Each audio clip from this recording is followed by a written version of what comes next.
Group 3 exam ఉంది కదా. నిన్న అయితే గ్రూప్ 3 ఎగ్జామ్లో పేపర్ 1, 2 అయితే జరిగింది. దాంట్లో ప్రశ్నల్లో అయితే ఇక్కడ చూస్తే గ్రూప్ 3లో జేఈఈ మెయిన్స్ పై ప్రశ్న అనేది ఒక ప్రశ్న వచ్చింది. అదేంటిదంటే ఇంకా ఏమేమి ప్రశ్నలు వచ్చినాయి అనేది పేపర్లో ఇవ్వడం జరిగింది.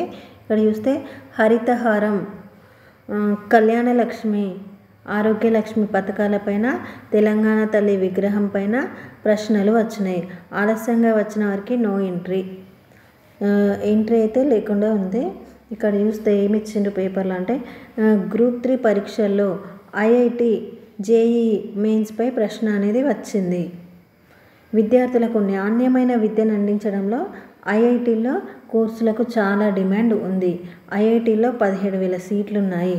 జేఈఈ మెయిన్స్కి ఏటా 12 లక్షల మంది దరఖాస్తు చేసుకుంటున్నారు అంటూ 2 ప్రవచనాలు అయితే ఇవ్వడం జరిగింది.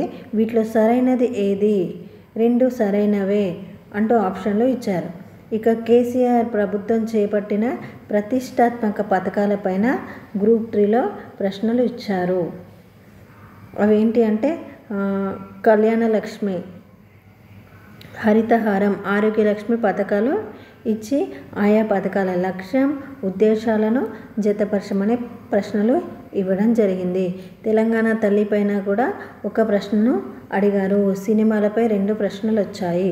7వ జాతీయ చలనచిత్ర అవార్డుల్లో 2022 సంవత్సరానికి గాను ఉత్తమ డాక్యుమెంటరీ ఆస్కార్ అవార్డుకు నామినేట్ అయిన to kill A tiger documentary దర్శకుడు ఎవరు అంటూ ప్రశ్నలు అయితే వచ్చినవి. అయితే ఈ గ్రూప్ 3 పరీక్షకు సగం మందే హాజరు. గ్రూప్ 3 పరీక్షకు ఆదివారం రాష్ట్ర వ్యాప్తంగా నిర్వహించగా కలెక్టర్లు, పోలీసులు పరీక్ష కేంద్రాల్లో తనిఖీలు నిర్వహించారు. గ్రూప్ 3 పరీక్షకు సగం మంది మాత్రమే హాజరైనట్టు టీజీపీఎస్సీ సెక్రటరీ నవీన్ నికోలస్ తెలిపారు.